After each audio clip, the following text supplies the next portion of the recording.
Magandang hapon. So nandito kami sa Tagbarugo, sitio Tagbarugo. Sakop pa rin ng Agusan del Sur. So kaya kami pumunta dito, gawa na naubusan ng gas yung generator na ginagamit namin sa aming pagmimisyon. So ang layo ng binilhan, talagang napakalayo mga babayan, kasi napakahirap dito mamili kasi malayo yung mga pamilihan. Mabuti at nakabili kami doon, ay may nagbibintahan, may nagre-retail yung by litro yung bintahan, pero napakasulit din ang presyo. Grabe, napakamahal na po ng gas ngayon mga babayan. So ayan, so pasisilip lang natin yung mga dinaanan namin.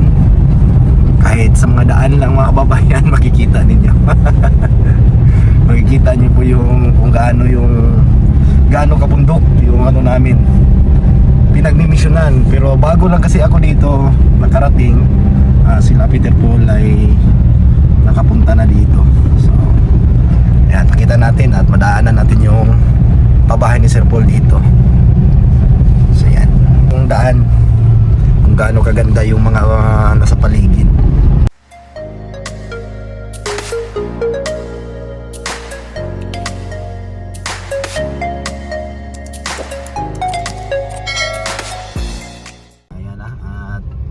Nakikita yung bahay na yan po yung pabahay ni Sir Paul. So may isa lang na nasira, iwan natin kung ano yung dahilan bakit nasira yan. So yan, sinira yan. Sinira ba yan? Itong lahat ng bahay na yan ay yan po yung pabahay ng Pugong Biyahero, sa mga tulong din ng mga sponsors. So mabuti dito na area ay may konkreto ng daan. So at may tulay na yung sapa o yung ilog. Pagkarating natin doon sa may dulo ay rough road naman. So malayo po ito dito sa ami ang pinagstihan. So tulad pa rin ng dati. Pabahay pa rin ni Sir Paul. Yan, pabahay pa daw yan ni Sir Paul. So hindi ko kasi nakikita ko lang po ito sa video. Ito pala yung dito, mga binigay ng mga sponsors sa tulong din ni Sir Paul, kaya nagawa yung mga bahay na yan. So napakalayo pala ng mga materialis, kaya pala na hindi kami gumagawa dyan. So nung time na ginagawa kasi yan, doon kami nagagawa doon sa Pakibato. So parang nasabay-sabay yan, di ba Bruno? Sabay-sabay. So hindi na kami yung gumawa dyan kasi yung dati hindi pa ito concrete yung daan. So napakalayo, kaya yung mga pabahay doon iba na yung gumawa. Parang sa alam ko yung yung tumira na, yung tulong-tulong na sila sa paggawa ng mga bahay na yun. So ayan, kita nyo po yung mga paliko-liko. Paliko-liko yung daan. Ayan. So ako yung nagmamaniho kanina. Dadahan tayo kasi hindi pa natin sanay, hindi pa natin na kabisado yung sasakyan na ito, kasi doon tayo nasanay sa doon sa maliit, yung tarak-tara ko na minivan, minifarm. So hindi pa tayo sanay dito sa hindi pa natin kabisado yung mga tawag doon, yung U-turn species sa daan, yung mga ganon. Hindi pa natin yun, hindi pa natin, kasi hindi madali yung dito. So yan. So yung mga tao dito is din, katutubo din. So parang walang dito, Bisaya tumira, wala pa. Yan. So dito na nagsisimula na yung nagsisimula na yung rough road. Ayan. Ayan. Ayun na, sige, kalampag diya sa kasi tawag mo na to ang expression. Lamunog ihalas lamunog. Ayan. Ayan, may manok. Diyan tayo na sana. Marami ba yung Maraming nagko-comment doon. Kasi ganito talaga yon. Kasi kapag dito, ang tawag dito para sa akin ito is magaling ka na. So dito ako kasi hindi pa ako magaling. Kaya ito yung Hindi pa tinuturo ko. gumaling. Hindi pa gumaling. Hindi pa gumaling yung ano sakit? Sakit sa utak. So yung mga puno na yan is yung ano yan? Palkata o prakata? Anong tama diyan? Basta ba, may pangalan. Prakata, palkata. Kata yung ano, Oh. nasabi. Parang prakata yata o palkata. Basta kayo na lang, comment na lang kayo dyan sa baba kung sino may nakaalam. Marami mga pangalan niya. Same sa ano ba, sa kahoy na mo yung matigas na- Patilis, Patilis, Oo. ipil-ipil, may kabahiro. pilipil, kabahiro. Dami pangalan. So kaya hindi tayo makapagbigay ng ano dyan, specific name. So may ano pala dito. Ayan, may nakikita na tayo yung mga saging na yan. Yan is yung ano, abaka. Yan o. Pero native abaka yan. Maliliit yung puno. Okay. So, mapaginapli. So native balik na. So yan, malayo pa kami. Ayan. So ito lang yung maipakita ko sa inyo mga babayan.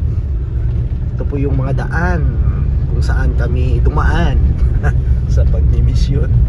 So ano yan, kikita nyo po na walang mga maraming bahay talaga. So may mga bahay naman na madadaanan, pero kung sa Bisaya pa ay tapok-tapok. So may mga 5 bahay, 3 bahay. So ganun po yung ano nila dito, sistema. Kung dito ka, pag sumakit yung tiyan mo at nahihirapan ka na, huwag ka nang magpadala sa ospital. Alam mo kung bakit? Matutudlis ka pa rin sa daan. Utong na lang, utong. So, Mga herbal. yung mga katutubo kasi ano yan sila, maraming alam yan tungkol sa mga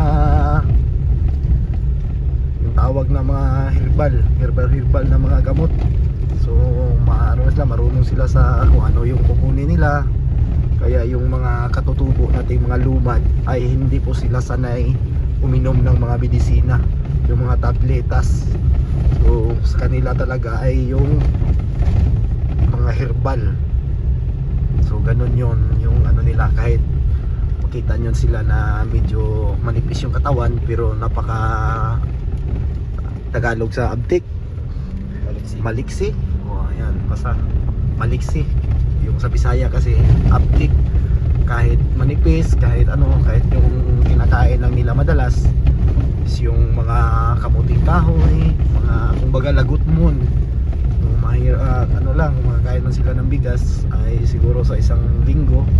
Hindi talaga straight na makain nila, pero hindi naman sa lahat ng mga lumad, pero kadalasan ganun talaga yung mga pagkain nila. Yung mga karlang, yung sa Tagalog gabi yung alam nyo siguro, pero sa amin yan bisul or karlang. So yun po yung pangalan na nasanayan namin dito sa bundok. So ano naman talaga, mabubusog ka naman talaga, pero kung nasanay ka talaga sa kanin o sa mga bigas ay siguradong yung tiyan mo aalburuto talaga yan. Yung mga daan dito,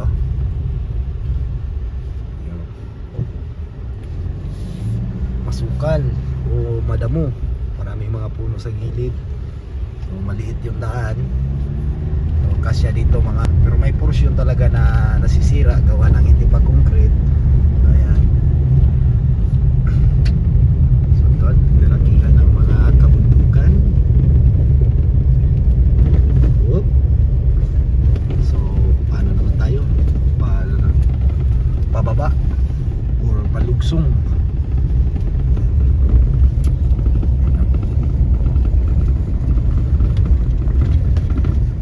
Ganda ng kalikasan mga kababayan. Magandang paggawa ng ating Panginoon talaga. So siya talaga yung pinakamatalino sa lahat. Ganda ng bagyo, wala siguro matitirang mga bahay. Pag may mamalakas na mga hangin, siguradong wasak lahat kung wala tong mga ganitong naglalakihang mga bulubundukin. Sa mga naninirahan ngayon sa mga tulad ng mga syudad, so ayan, manood lang kayo dito para makakita din kayo ng mga kabundukan paminsan-minsan. Kasi dyan sa syudad ay puro mga konkreto, mga establishmento yung makikita ninyo. So para maiba naman yung paningin ninyo, ayan o, manood kayo dito. So, yan. Ayan. So dalawa lang kami ni Peter Paul. So may ano dito, may mga sumakay doon sa likod, namili din sila ng gas. Bili sila para sa kanilang iwan ko kung sa motor ba gagamitin o sa grabe to si Peter Paul, no? Parang si Jesus Tatam. Parang si Jesus Tatam magpatakbo to kanyang manubela kasi to, sanay na to. Sanay to sa mga long drive. So yan. Dati nga sa ano kami, galing kami ni Gross, dalawa lang kami umuwi ng Davao noon. Kasi nagkataon noon na si Sir Paul ay umuwi din ng dyan sa sa Luzon. So matagal kasi siyang nakabalik, mga 1 linggo din. So kaya nakauwi kami ni Peter Paul ng Davao, dalawa lang kami at nagbabaylan lang kami noon gamit yung pick up na itim. So dalawa kaming pugi noon. Pero karon marami na kaming pugi. Kuan pala. Ay, sister. Dagdagan na kami mga kababayan. So sa mga doon, sa mga hindi nagagusto, siguro wag na lang po kayong mag-iwan ng baka sa baba, para kasi yung iba na gusto nila yung mga ginagawa namin. So marami kasing tawag doon, marami kasing nagka-miss or nagka-ano ba, nag-request o nami-miss nila yung mga dating ginagawa. So alam nyo mga kababayan, ay ano lang po yan para sa amin, is katuwaan na akala namin makapagbigay kami ng masaya sa inyo. So may iba talaga na hindi gusto, so pasensya na lang po. At kung hindi nyo gusto mga babayan, wag na lang po kayo manood, at wag na lang din kayo mag-iwan ng masasakit na mga komento doon sa baba, kasi marami ding masasaktan na mga solid viewers, lalong lalo na po sa Pugong Biyahero. So yun lang mga kababayan, sana happy lang. So kasi ano yun, anong tawag doon, masaya kami doon sa ginagawa namin. Kumbaga yun ang mga reliever namin. Katuwaan, yung mga anti-stress. Yan po yung ano namin, kumbaga pang-alis pagod na namin katawan. Kasi hindi biro mga kababayan, yung mga lugar kung nakikita nyo naman talaga, hindi naman pwedeng sabihin yan kasi nakikita nyo naman kung ano yung mga bundok na inaakyat. So siguro sa video, sa tingin nyo lang po ay madali lang, pero pag nasubukan siguro ninyo mga kababayan, masasabi nyo talaga na hindi pala biro yung ginagawa ng Pugong Biyahero at ng PBTV. So ganun lang mga kababayan, sana maintindihan nyo po yung mga request ng ating mga viewers. Ayan, kasi nami-miss talaga nila na magsuot si Peter dress. Sexy, di ba? Maraming nasisiyahan. Hindi naman yun magbago yung yung kasarian. Yes. Respect. Pero lang. malapit na. Pero deep inside parang gano'n na nga. Parang gano'n na. So, ayun na. Hindi makapagbawas yun ng pagkalalaki. Hindi. Ginawa lang yun para marami naman kaming napatuwa. Siguro marami kaming napatawa dyan. Kahit nag-iisa kayo, tumatawa kayo habang pinapanood ninyo yung mga video, yung mga photos na naka-upload. Siguro yung iba lang may paminsan-minsan na paminsan-minsan Naaalala. So ayan, ito naman yung sinasabi ko mga babayan na tapok-tapok yung bahay nila. So dito sa may tabi ng ilog, so makakita ka ng mga bahay dyan. So ayan, mga bata, oh, may ano, may sasakyan at maraming karga. So Naririnig ako bago. so galing siguro to sila doon sa ano, malayo.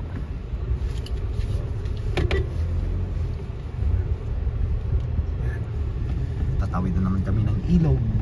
So Bago yan, magwasing muna tayo. masingan natin. Sasabligan namin to para mawala yung mga alikabok ng sasakyan kasi napakadumi na. Madumi. So kailangan natin tong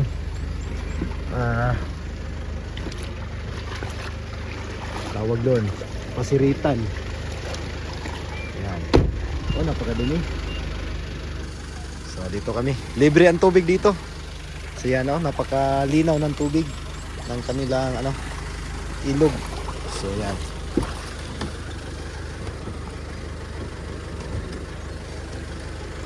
So gano'n, no, sablig.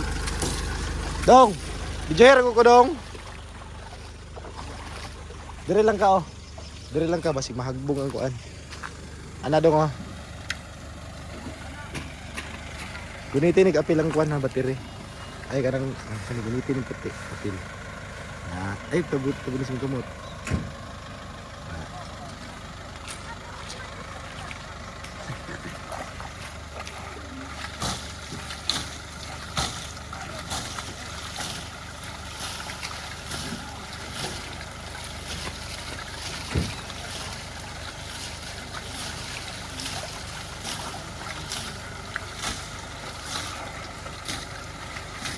Ang basta kain pa ang kasi nga ito na makaya. Power bank dua.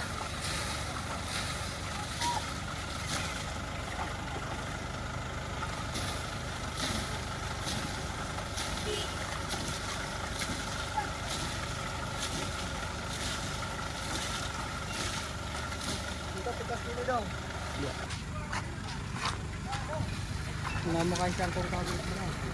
Agapi ron. Namo kayo siyang. Tapos Doktag 5 mo.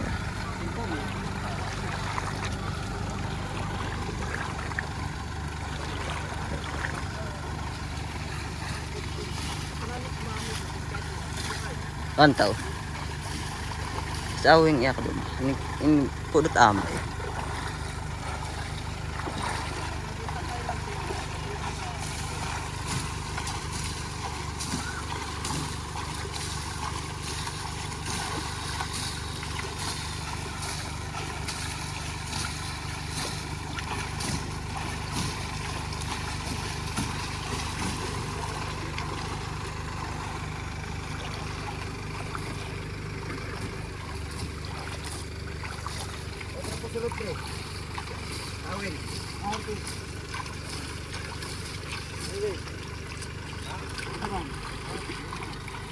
Buang na.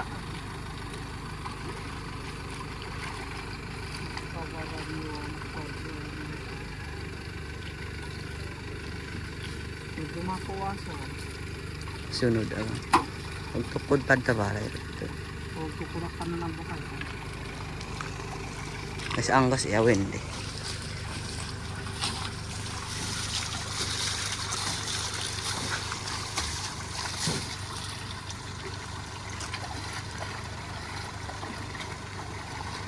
Hindi kita sa ako.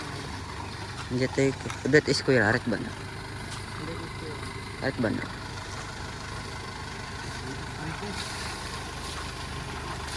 Tag mainit na nasi kalipid. Ha? Mintan.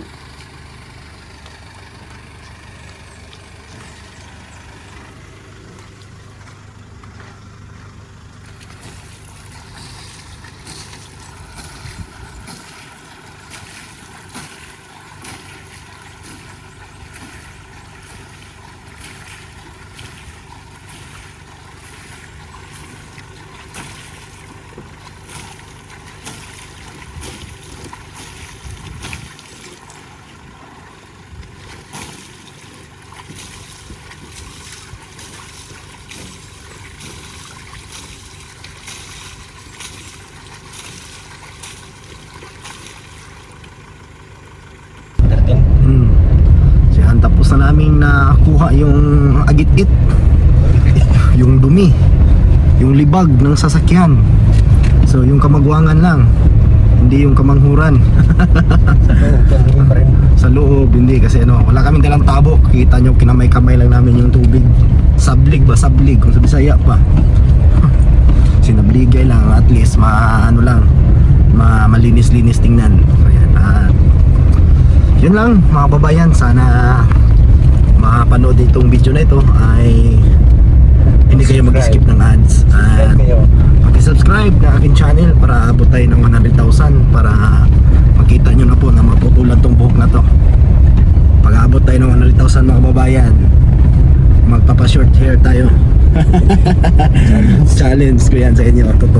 Totohanin natin yan. Bahala na, baka kinabukasan pagkatapos na maputol ito, mag-unsubscribe naman kayo ulit. So yan, pag-aabot tayo ng 100,000 subscribers, so pagupit tayo. So back to the short hair. So yan, kung nakikita nyo yung kabataan ko mga babayan, so maigli talaga yung buhok ko. So nagpapataas na po ako ng buhok, gawa ng gusto kong maiba yung mukha ko, katulad nito, biguti. Gusto kong maiba yung mukha ko sa paningin ng ibang tao na, uy, hindi naman si ano yan. So ganun yung goal ko mga babayan. So yan. So may nagre-request na putulin daw para malinis, pero tama naman ang yung comment ko mga babayan sa iyo ma'am, pero ginawa ko to dahil kagustuhan ko ito. Ginawa ko ito para pag abot ng 100, pag maabot tayo ng 100,000, di ba, tataas na ito. Tataas na ito ng tataas. So, basta, yun lang. At yun ang promise ko sa inyo. Goodbye, bye-bye. O amping mo tanan.